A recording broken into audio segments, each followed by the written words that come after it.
अस्सलाम वालेकुम फ्रेंड्स, स्वागत है आपका इस यूट्यूब चैनल जेके स्टडी मटेरियल में। तो आज की इस वीडियो में आपको बताऊंगा 3 इंपॉर्टेंट चीज़ें। एक तो आपने जो अपना पेपर उसको कैसे अटेम्प्ट करना है, लिखना कैसे है। सेकंडली एक आंसर शीट भी मैं आपको शो करूंगा। प्रीवियस ईयर का कोई स्टूडेंट था, 12th का वो स्टूडेंट था, तो उसकी मैं इंग्लिश की आंसर शीट आपको शो करूंगा। थर्ड वन, आपका बेस्ट पेन कौन सा है, पेन कौन सा यूज़ करना है आपने अपने एग्जाम के लिए, ताकि जिससे आप इजली लिख पाओ। तो ये 3 इंपॉर्टेंट चीज़ें डिस्कस करूंगा। जिसको इन 3 इंपॉर्टेंट चीज़ों के बारे में जानना है तो वो वीडियो देखे, जिसको नहीं जानना है तो स्किप करे, क्योंकि अपना टाइम मत वेस्ट करो। अब आपका एग्ज़ाम टाइम नज़दीक है, वही देखे जिसको इस चीज़ की नीड है। देखो, पहले मैं बात करूंगा आपके पेन के बारे में। तो पेन आपने कौन सा यूज़ करना है, क्योंकि पेन जब हमने पहले ही बोल दिया कौन सा पेन है, तो उसके बाद ये आप लिखना स्टार्ट करोगे। लिखना कैसे वो भी हम यहाँ पर बता देंगे। देखो, आपने क्या करना है, जितने भी स्टूडेंट्स हो, आपने अपना जो पेन है वो आपने 2 लेने हैं। एक पेन आप लो ब्लू, सेकेंडली आप लो ब्लैक। 2 पेन आपके हो गए, एक ब्लू और एक ब्लैक। तो ब्लू आपका मेन पेन होगा जिसके साथ आप लिखोगे, ब्लैक का आगे बताऊंगा उसके साथ क्या करना है। मगर दोनों पेन जो हैं वो बॉल पेन होने चाहिए। बॉल पेन आपके लिए बेस्ट है। जेल पेन का अगर यूज़ ना ही करो वही बेस्ट आपके लिए, क्योंकि क्या होता है ना, जब आप जेल पेन यूज़ करते हो ना, तो उसमें क्या होता है, जब आप लिखते हो तो जेल पेन कभी पेज टर्न पर या कुछ और मसले पर जब लिखा, कुछ टाइम बाद जब उसको ओपन किया, चेक वेक किया, तो थोड़ा कभी कभी प्रॉब्लम क्रिएट करता है। तो बॉल पेन जो है एग्ज़ाम के लिए हर कोई रिकमेंड करता है कि आप बॉल पेन ही यूज़ करो, जेल पेन से दूर हो। तो 2 बॉल पेन लिए, एक ब्लू और एक ब्लैक। अब करना क्या है इसका, जब आपके पास क्वेश्चन पेपर आएगा तो क्वेश्चन पेपर में आपने क्या करना है, ज़्यादा नहीं पढ़ना है, आपने सेक्शन वाइज पढ़ना है। ये आपके लिए बहुत इंपॉर्टेंट है। फॉर एग्जांपल, आपने ये नहीं पहले स्टार्ट किया पूरी आंसर शीट पर, पूरा जो क्वेश्चन पेपर वो पढ़ लिया, तो उसमें आपका टाइम वेस्ट हो जाएगा। आपको अगर क्वेश्चन पेपर जो है, ऑलमोस्ट हर किसी को सेक्शन में होता है, किसी को ऐसी section A, section B, section C, किसी को शॉर्ट आंसर, लॉन्ग आंसर या फिर मीडियम। तो आपका सिर्फ जो जिनको सेक्शन है सिर्फ, तो वो क्या करेंगे, पहले सेक्शन ए को देखेंगे, चाहे उसमें लॉन्ग है मीडियम है, तो उसमें ये देखेंगे कि हमें इसमें से कितने क्वेश्चन आते हैं। फॉर एग्जाम्पल, सेक्शन ए में जो लॉन्ग क्वेश्चन है, question number 1, question 2, question 3 and question 4 है इस सेक्शन में, तो यही देखना है, बाद में बाकी चेक करना है। तो आपने क्या करना है, अपनी जो आपकी आंसर शीट है, ये आपका क्वेश्चन पेपर है एंड ये आपकी आंसर शीट है। क्वेश्चन पेपर आपको 1 2 3 4 क्वेश्चन है, ये आपकी आंसर शीट है। आंसर शीट के ऊपर लिखा section A and question number 1 जो क्वेश्चन है वो दिया क्वेश्चन 1। तो यहाँ पर पूरा क्वेश्चन लिखने की नीड नहीं है, क्वेश्चन 1 जो भी क्वेश्चन है आपको आता है उसका साथ में यहाँ पर आंसर लिखना है। जब आप इसका आंसर लिखोगे, किसी भी टॉपिक के बारे में यहाँ पर बताया जा रहा है, तो आप यहाँ पर उसको लिखना स्टार्ट करोगे जो भी अच्छे से यहाँ पर। तो अब क्या होगा, यहाँ पर आपने ये कोई लिखा, ऐसे मैं वर्ड लिखता हूँ, दैट ही, समझ लो ये जो है एक इम्पॉर्टेंट, इस क्वेश्चन के आंसर में एक इम्पॉर्टेंट वर्ड है ये, दैट ही। तो आपने क्या करना है, मैंने आपको बोला था आपने ब्लैक पेन भी साथ रखना है। तो यहाँ पर आपने एक चीज़ कर देनी है, ब्लैक पेन से थोड़ा सा इसको हाईलाइट कर देना है, ताकि फोकस रहे एग्जामिनर का भी कि नहीं, इसको कुछ पता है कि ये इंपॉर्टेंट है इसमें। फिर स्टार्ट कर देना है लिखना ब्लू पेन से। तो जहाँ पर आपको लगे कि यहाँ पर इस वर्ड पे ज़्यादा फोकस देना है, तो उस वर्ड को आप यहाँ पर ब्लैक कर सकते हो, थोड़ा ब्लैक हाईलाइट कर सकते हो जहाँ पर आपको इंपॉर्टेंट लगे। तो ब्लैक पेन का यूज़ ये है। तो आप जब यहाँ पर अपना लिखोगे, आपने क्या करना है लिखने टाइम, अब यहाँ पर अपना लिख रहे हो अच्छे तरीके से, तो क्वेश्चन 1 आपने किया। अब आपको लग रहा है कि क्वेश्चन नंबर 2 मुझे अच्छे से नहीं आता, तो क्वेश्चन 3 आता है। तो आप काम ये करो, क्वेश्चन 3 लिखो। इसके बाद जैसे ये कंप्लीट किया, फिर आपने क्या करना है, क्वेश्चन 3 लिखना है। आपने यहाँ पर क्वेश्चन 3 लिया, क्योंकि क्वेश्चन 2 आपको नहीं आता है, तो क्वेश्चन 3 आपने यहाँ पर लिखना स्टार्ट किया। अब क्या हुआ, फिर आपको क्वेश्चन नंबर 4 भी लिख दिया आपने, क्वेश्चन नंबर 4 भी था वो भी आपने कंप्लीट कर दिया।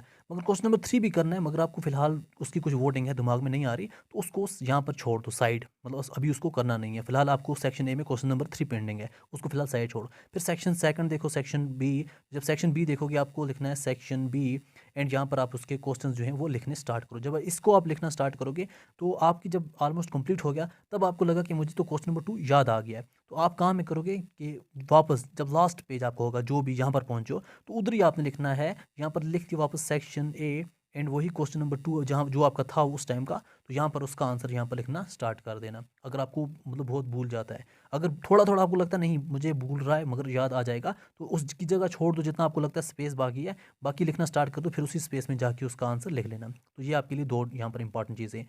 तो मेन जो फोकस आपका है वो है सेक्शन वाइज। आपका जो क्वेश्चन पेपर होता है उसमें आप सेक्शन वाइज, सेक्शन ए पहले देखा, फिर इसका जो भी क्वेश्चन आते हैं वो किए, फिर सेक्शन बी को पढ़ा, उसके जो आते हैं वो, फिर सेक्शन सी को पढ़ा। तो इस तरह क्या होता है ना, अच्छा रहेगा। कई बार क्या होता है, स्टूडेंट क्या करते हैं, पूरा पेपर पढ़ते हैं, पूरा पढ़ते हैं, उसमें देखते हैं ये मुझे अच्छा आता है, फिर स्टार्ट करते हैं, वो जैसे ही कंप्लीट किया, फिर स्टार्ट करते हैं नए से पूरा पेपर पढ़ना, फिर उसमें से वो आता है। तो इसमें आपका सिर्फ और सिर्फ टाइम वेस्ट होता है, क्योंकि एग्जाम में इतना टाइम होता नहीं है, पूरा टाइम आपका वेस्ट हो जाएगा, तो उससे कुछ होगा नहीं। तो इसलिए आप सिर्फ सेक्शन वाइज पढ़ो और इसका आंसर दो। तो ये हो गया, आपने आंसर शीट इस तरीके से मेंटेन करनी है। और थोड़ा आपको ये भी बताऊँ, जब आप क्वेश्चन लिखोगे, अपनी जहाँ पर कोई चीज़ नहीं लिखना। फॉर एग्जांपल कोई क्वेश्चन है वो आपको याद आपने किया शॉर्ट में, आपको एग्ज़ाम में लॉन्ग में आ गया। आपने शॉर्ट याद किया था, तो वो आपको लॉन्ग में आ गया। तो आपने वहाँ पे क्या करना है, उस क्वेश्चन का आपको उतना ही याद है, उससे ज़्यादा है नहीं उसकी नॉलेज, आपने उसको उतना ही लिखना है। फॉर एग्ज़ाम्पल आपको उसकी 6 लाइनें याद हैं, क्वेश्चन आपको लॉन्ग में आ गया, आपने शॉर्ट के लिए याद किया था, उसका आपको मतलब 6 लाइनें आती हैं। तो बहुत स्टूडेंट क्या करते हैं यहाँ पर, बोलते हैं लॉन्ग क्वेश्चन है, वो क्या करते हैं इसके साथ कुछ और ऐड करना स्टार्ट करते हैं खुद से, जो इसके साथ मैच ही नहीं होता। फिर एग्जामिनर क्या करते हैं, इसको यहाँ पर कट कर देता है। 6 मार्क्स का क्वेश्चन है, यहाँ पर आपको 1 या 2 ही मार्क्स दे देता है। कई बार क्या करता है, पूरा कट कर देता है। तो यहाँ पर आपको गलती हो जाती है। अगर आपको 6 ही लाइनें आती हैं इस क्वेश्चन की, अगर सिर्फ 6 ही लिखते हो, तो कम से कम 6 में से आपको, पहले तो आपको 2 या पूरा कट कट हो जाता, तो 6 में से आपको 4 मार्क्स तक मिल सकते हैं। अगर आप इसका क्वालिटी लिखते हो तो फुल 6 भी मिल सकते हैं, अगर फुल क्वालिटी यहाँ पर है ही इतना। मगर अगर आपने ही शार्ट याद किया है कि हमें लगता है शार्ट आएगा, तो वो लॉन्ग आ गया, तो उस टाइम आपने उसको उतना ही लिखना है जितना आपने प्रिपेयर किया था। तो 6 में से 4 ज़रूर मिल जाएंगे। तो ये इस बात का ध्यान रखना, क्योंकि मेन चीज़ होती है ना, जो एग्जामिनर पूछता है ना, तो वही आपको मैटर करता है। मेन जितना उसने पूछा है उतना ही। तो जैसे मैं बहुत बार स्टूडेंट को बोलता हूँ एक चीज़, जितना पूछा उतना ही लिखो। मैं आपको एग्जांपल देता हूँ, आपको लॉन्ग क्वेश्चन में आ गया व्हाट इज़ योर नेम, ये आपको क्वेश्चन आ गया व्हाट इज़ योर नेम। अब आप क्या करोगे, ये तो आप बोलोगे, मतलब आपको क्वेश्चन आया, ओ ये तो लॉन्ग क्वेश्चन आया, मुझे तो सिर्फ इतना ही याद है, माई नेम इज़ दानिश। आप यहाँ पर स्टूडेंट बहुत गलती करना स्टार्ट कर देते हैं। वो क्या करते हैं, वो यहाँ पर स्टार्ट करते हैं ग्रैंड फादर से स्टार्ट करते हैं। ग्रैंड फादर था तो उसने क्या किया, बड़ा था, उसने ये किया वो किया, फिर उसकी शादी हुई, फिर ये आस्ते आस्ते टाइम गुजरा, ये हुआ, फिर मेरे पापा हुए, फिर ये टाइम गुजरा, मेरे पापा की शादी हुई, ये हुआ वो हुआ, फिर मैं पैदा हुआ, फिर मेरा नाम दानिश रखा। तो आप क्या करो, पेज फुल करने स्टार्ट करोगे। तो यहाँ पर जो पूछ रहा है वो तो आप मतलब घुमा फिरा के कर रहे हो। आपने सुना होगा जब भी कभी आप घुमा फिरा के कोई काम करते हो तो उस पर डांट ही पड़ती है। तो यहाँ पर भी एग्जामिनर को गुस्सा आएगा। अगर यहाँ पर 10 मार्क्स का क्वेश्चन भी है, वो आपको 1 ही मार्क्स देगा या 2 ही देगा, बोलेगा यार ये क्या किया है। अगर यहाँ इसी पर आपको क्वेश्चन दिया what is your name 10 marks का, आप सिंपल डायरेक्ट मुद्दे पे आ जाते हो, माय नेम इज़ दानिश। जब उसने पूछा ही उतना है तो आप आंसर इतना दोगे, यहाँ पर आपको फुल मार्क्स मिलेंगे। क्योंकि मैटर करता है आप किस तरीके से लिख रहे हो, क्या पूछा है क्या लिख रहे हो। ऐसी यहाँ पर खुद की हिस्ट्री जो है वो यहाँ पर नहीं लिखनी होती, जो पूछा जा रहा है वही लिखो। और एक चीज़, अगर कोई आपको 10 मार्क्स का क्वेश्चन है, तो 10 मार्क्स के लिए आप दिमाग में ये मत रखो, या फिर आपको वहाँ पर क्वेश्चन पेपर पर लिखा होता है 300 वर्ड्स 150 वर्ड्स, वो मैटर यहाँ पे नहीं करता, वहाँ पर क्वालिटी मैटर करती है। अगर कोई 10 मार्क्स का क्वेश्चन है, अगर आपको उसके 10 पॉइंट याद है, मतलब आपने लिखा उसके बारे में पहला पॉइंट, फिर सेकंड पॉइंट, फिर थर्ड पॉइंट, फिर फोर्थ पॉइंट, फिर फिफ्थ पॉइंट, तो 10 पॉइंट अगर आपको एक ही पेज पे आ जाते हैं, तब भी आपको वो एक एक पॉइंट के एक एक मार्क्स देगा। तो 10 पॉइंट के 10 मार्क्स यहाँ पर मिल जाएंगे, चाहे वो 10 लाइन्स में ही क्यों ना आ जाए। तो ये चीज़ ध्यान रखना, क्वालिटी देना, तो क्वालिटी के मार्क्स होते हैं, क्वांटिटी के नहीं होते। अब मैं आपको यहाँ पर एक प्रीवियस ईयर की आंसर शीट दिखाता हूँ। ये एक प्रीवियस ईयर स्टूडेंट की आंसर शीट है। तो ये था ट्वेल्थ क्लास स्टूडेंट था और उसका इंग्लिश का पेपर था। तो इंग्लिश की आंसर शीट है। तो एक्चुअल में जो चीज़ मैं आपको दिखाना चाहता हूँ वो आप थोड़ा देख लो। तो जो मेन चीज़ है यहाँ पर, किस तरीके से क्या लिखना होता है ताकि आपको आंसर मिले। यहाँ इंग्लिश है, इंग्लिश पर अलग से मैं वीडियो बनाऊंगा, जो इंग्लिश के स्टूडेंट्स हैं, जब सब्जेक्ट वाइज बनाऊंगा तो उस टाइम मैं पूरी आंसर शीट शो करूँगा। फिलहाल जो मैं यहाँ पर बताना चाहता हूँ उस पर थोड़ा फोकस करो। जैसा कि यहाँ पर क्वेश्चन था, क्वेश्चन नंबर 3, यहाँ पर एक क्वेश्चन था, वो था एडवर्टीजमेंट पर। क्वेश्चन क्या पूछा गया, एडवर्टीजमेंट पर। आप अगर देखोगे यहाँ पर क्या लिखा है, एक बॉक्स बनाया पूरा, फिर इसमें लिखा लॉस्ट लॉस्ट लॉस्ट। तो यहाँ पर today while travelling from Nehru park to Lal Chowk I have lost my cell phone, I was red in it was red in colour, it was Nokia 555, if anyone found please contact as soon as possible at the address near Nehru park. तो इसमें थोड़ी बहुत mistake की grammatically वगैरह, तो बाकी जो है वो करेक्ट है, सब अच्छे से लिखा हुआ है। तो इस वजह से क्या हुआ है, आप देख सकते हो क्वेश्चन नंबर 3 था, सिर्फ इतना लिखा, आप देख सकते हो सिर्फ इतना ही है यहाँ पर। इसका जो है नेक्स्ट जो पेज है वो क्वेश्चन नंबर 4 स्टार्ट हो जाता है, देख सकते हो। तो क्वेश्चन नंबर 3 इतना ही है, थोड़ा ग्रामेटिकली प्रॉब्लम भी है। अगर देखा जाए तो, अगर लाइन में देखा जाए तो ये अगर इस तरह लिखता तो 2-3 लाइन में आ जाता। तो आप बोलते इसका तो एक ही मार्क्स मिलेगा। तो क्वेश्चन नंबर 3 में हम देख सकते हैं इसको कितने मार्क्स मिलेंगे, तो आप खुद देख लेना यहाँ पर।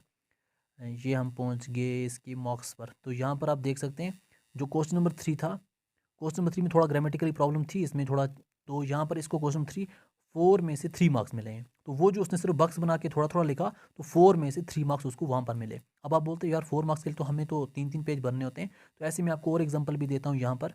तो ऐसे ही अगर आप क्वेश्चन नंबर 2 देखोगे, क्वेश्चन नंबर 2 में वहाँ पर सिंपल जो पैसेज होती है वहाँ से आंसर निकालने होते हैं। तो सिंपल सिंपल वर्ड में लिखा है। अब आप देखो इसने लिखा क्या है, सिर्फ इतने में ही लिखा हुआ है, इससे ज़्यादा है। क्वेश्चन नंबर 2 सिर्फ इतना ही है। क्वेश्चन नंबर 2 में इसने क्या लिखे हैं, उसके जो भी एक एक पॉइंट करके 10 पॉइंट लिखे हुए हैं। एक एक पॉइंट निकाल के 10 पॉइंट लिखे हैं। तो इसमें क्या हुआ, जो इसने 10 पॉइंट लिखे हैं, एक तो इसका ये वाला मतलब गलत था एक, दूसरा ये वाला इसका गलत था। 2 पॉइंट इसके गलत थे, बाकी 8 जो थे वो करेक्ट थे। इससे मतलब इसने क्या किया, उसको पॉइंट में लिखा हुआ है। अब आप बोलोगे थोड़ा सा लिखने पर कैसे कितने मार्क्स मिलेंगे। 2 इसके गलत हैं, ये 2, ये वाला भी गलत, ये वाला गलत, बाकी 8 इसके करेक्ट हैं। अब देखो 8 पर कितने मार्क्स मिलते हैं, क्वेश्चन नंबर 2। अब वो बोलोगे नेक्स्ट पेज में तो कुछ नहीं है, नेक्स्ट पेज अभी हमने देखा वो रिज्यूम था, वो कुछ नहीं है। अब हम देखेंगे क्वेश्चन नंबर 2 में इसको कितने आंसर मिले हैं। तो 8 इसके बनते हैं।